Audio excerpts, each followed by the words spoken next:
I am looking at something right now that should terrify every military planner in Washington. It is not a satellite image of a nuclear facility. It is not a missile launch video. It is a map. A map of the Persian Gulf with every single U.S. Navy movement from the past 72 hours plotted on it. And what that map shows is not a fleet operating freely, it is a fleet operating scared. Carriers staying 200 miles further from Iranian coast than they were 1 month ago. Destroyers moving in unpredictable patterns not because of tactical advantage, but because they are trying to avoid becoming a target. Supply ships hugging the Omani coast instead of taking the direct route. The most powerful navy in human history is being herded like sheep by an adversary that has no aircraft carriers, no blue water navy, and no ability to win a fair fight in open ocean. But Iran is not fighting a fair fight. Iran has spent 4 decades designing weapons specifically for the one place where American naval power becomes a liability: the Persian Gulf, and specifically the Strait of Hormuz. And what is happening right now in that narrow waterway is not a battle. It is a slow-motion strategic defeat that is already showing up in your gas tank, your shipping costs, and the price of almost everything you buy. Subscribe now if you want analysis that goes where mainstream media refuses to go. Because what I am about to show you has been confirmed by U.S. military analysts, Western intelligence sources, and the Pentagon's own internal assessments. This is not speculation. This is the reality that no one is telling you. Let us start with the geography, because geography is the weapon Iran has been sharpening for 40 years. The Strait of Hormuz is 33 kilometers wide at its narrowest point.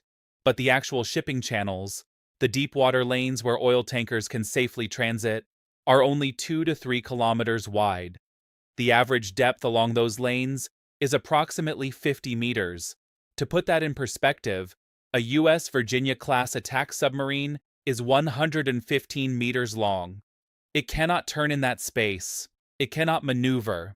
It cannot use its speed or its stealth or its advanced sonar because the water is too shallow, the background noise from commercial shipping is too high, and the acoustic environment is a nightmare. The American submarine fleet, the most powerful undersea force ever assembled, is functionally irrelevant in the one waterway that matters most to the global economy. That is not a failure of technology, that is physics. And Iran has built its entire naval strategy around that physics, not to defeat the U.S. Navy in open battle. That is impossible.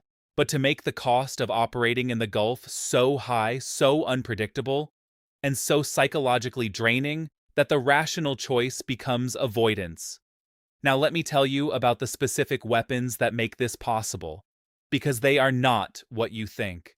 Iran's coastal defense network has 3 layers, and every single layer is designed for the geography of the strait. Layer 1. The anti-ship cruise missiles.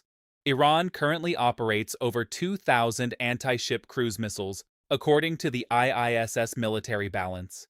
The most dangerous is the Khalij Fars, a ballistic anti-ship missile with a maneuvering re-entry vehicle that travels at Mach 5 in its terminal dive. The engagement window for an Aegis destroyer against this missile is approximately 60 seconds. But here is the detail that every analysis misses. The Khalij Fars does not need to hit the ship. It just needs to force the ship to defend itself. Each Standard Missile 2 interceptor fired costs $2.1 million. Each Khalij Fars costs Iran approximately $500,000. The economic exchange ratio is 4 to 1 in Iran's favor. And Iran has over 2,000 of these missiles. Layer 2. The fast attack craft. Iran operates approximately 1,500 small boats, many of them armed with anti-ship missiles, torpedoes, and naval mines. These boats travel at speeds up to 110 kilometers per hour. They are nearly impossible to target from long range because their radar cross-section is the size of a small fishing vessel, and they operate in swarms. The doctrine is simple: overwhelm. A single U.S. destroyer can track and engage approximately 15 simultaneous targets, A swarm of 50 fast attack craft exceeds that capacity by a factor of 3. Some will get through. Layer 3, the naval mines. This is the threat that no one is talking about. According to the U.S. Defense Intelligence Agency, Iran possesses over 5,000 naval mines, including advanced variants that can be programmed to distinguish between military vessels and commercial tankers. These mines are small, cheap, and nearly impossible to detect once deployed. Each mine costs Iran approximately $10,000. Clearing a single mine requires a specialized minesweeper, a crew of 50, and days of dangerous work. The cost-exchange ratio is astronomical, and Iran has already deployed mines in the Strait of Hormuz. The Pentagon has confirmed this, not planning to confirm. Confirmed. At least 24 mines are in the water right now. Their locations are unknown. Their triggering mechanisms vary. And no ship captain will risk a $200 million oil tanker on a route where even one mine might be waiting. The insurance cost alone makes the transit economically non-viable. According to the International Maritime Organization, tanker traffic through the strait has collapsed by over 90%. Dozens of ships are now anchored outside the strait, waiting for instructions that may never come. Now here is the part that the mainstream media is completely missing. The United States cannot clear these mines, not because it lacks the technology, because it lacks the allies. American naval doctrine for mine countermeasures relies heavily on specialized vessels from European navies.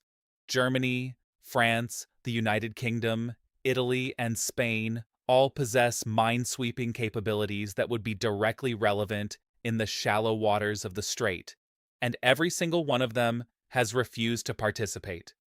The German defense minister stated publicly that Europe will not send its frigates into the strait to do what the powerful American Navy apparently cannot do for itself. That statement contains a level of diplomatic bluntness that is almost without precedent from a NATO ally. Trump responded by calling his European allies cowards. This has not changed their position. The practical significance of this refusal goes beyond the symbolic. Without European mine-sweeping assets, the American ability to clear the mines that Iran has already deployed is severely constrained. The United States has some mine-sweeping vessels, but not in sufficient numbers or in optimal configurations for the specific shallow water environment of the strait. The request for help was itself the admission.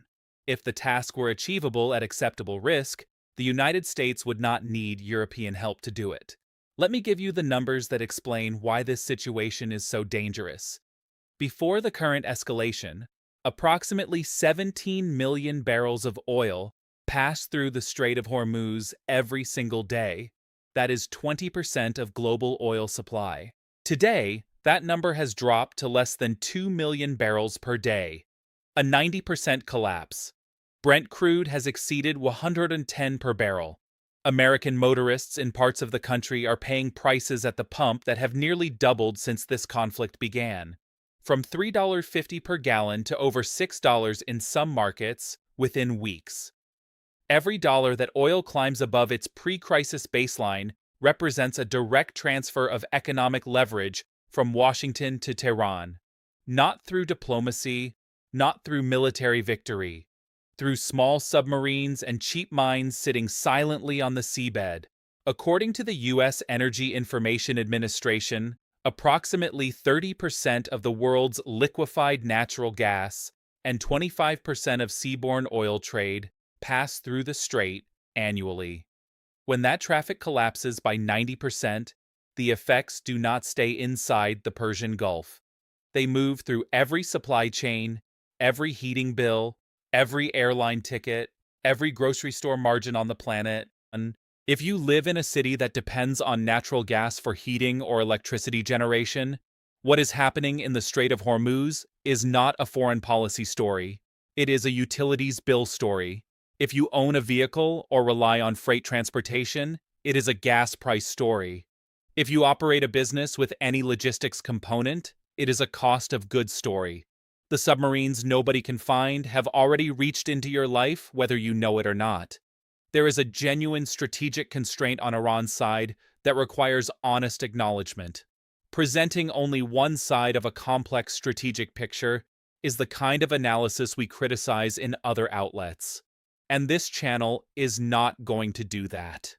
Iran cannot close the strait completely without damaging its own interests. Iran exports oil. That oil has to move through the same waterway where the mines are deployed.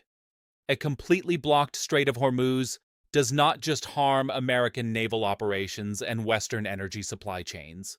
It cuts off Iran's own primary revenue source at a moment when the Iranian economy is already under severe pressure from decades of sanctions.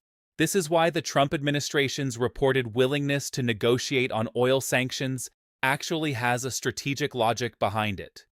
By creating a financial incentive for Iran to keep the strait at least partially operational, Washington hopes to limit the escalation of the mining campaign without requiring military force to achieve that limitation. Whether that lever is working is a different question. The mines that are already deployed and the continued collapse of commercial insurance coverage for strait transit suggest that the strait is effectively closed for Western commercial shipping regardless of what the formal sanction status of Iranian oil says on paper. So where does this leave us? Let me give you two clear paths because there is no honest middle ground here. Path 1, the negotiated window. The financial pressure on both Iran and Washington creates a genuine incentive for a back-channel agreement. Not a grand diplomatic deal, but a practical understanding. Iran retains a deterrent posture. The mines remain, but are not augmented. The fast attack craft hold position, but do not engage. And commercial shipping gradually resumes at higher insurance premiums. Oil stabilizes somewhere between $80 and $100 per barrel. Neither side wins, neither side loses in a way that forces escalation. This path requires Washington to accept that the strait will never again be what it was before this conflict, that Iran has permanently altered the risk calculus of Hormuz transit, and that American naval supremacy in the Persian Gulf is now conditional, not absolute. That is a politically difficult acceptance for any administration. But it is the version of this story that does not end with more American flags draped over coffins. Path 2, the spiral. Washington, facing domestic political pressure from $6 per gallon gasoline and a war budget that has no visible endpoint, escalates. The B-2 bombers are already flying. The nuclear question that nobody wants to name remains in the room. If Iran interprets continued American military pressure as an existential threat rather than a coercive negotiating tactic, the mines expand. Not all of them, not all at once, but one minefield expansion, one torpedo against a commercial vessel, one incident that the world's television cameras capture, and the insurance markets close permanently, not temporarily. At that point, the economic damage becomes generational, not cyclical. And the $100 billion emergency appropriation becomes the down payment on something that makes every other recent American military commitment look small. I think we are closer to path 1 than the headlines suggest. The financial incentives for de-escalation are real on both sides. Iran needs oil revenue. America needs a pump price that does not cost the party in power every swing state in the next election cycle. But I thought we were on the path to a deal days before the last major escalation. And then something happened that nobody had modeled. That is the nature of this conflict. The uncertainty is not just operational. It is political, economic, and structural. The Iranian Coastal Defense Network did not create that uncertainty. It just made it impossible to ignore. Here are the questions I want you to take away from this analysis, because these are the ones that will determine what the next chapter looks like. Can the United States accept a version of Gulf security where the strait remains open, but American naval dominance within it is conditional? Where Iran retains a coastal defense capability that American technology cannot fully neutralize? Or does accepting that condition represent the kind of strategic concession that changes how every other regional actor from Riyadh to Tel Aviv calculates its own security arrangements? And the harder question underneath that one, when Iran built this coastal defense network using domestic technology, when it accumulated over 5,000 naval mines through decades of sanctioned procurement, when an economy under maximum pressure still found the resources to field weapons perfectly optimized for the one waterway that matters most to the global energy economy, what does that tell us about the limits of economic coercion as a foreign policy instrument? Those are not rhetorical questions. They are the actual strategic questions that the next phase of this conflict is going to answer, whether we are ready for them or not. Tell me in the comments what you think the administration does next. Tell me if you think the European refusal changes the calculus in Washington. Tell me if you are already feeling this in your energy bills, because I am reading every single one. We will keep tracking every development in the air, at sea, in the financial markets, and in the political capitals where the decisions that will determine what happens next are being made.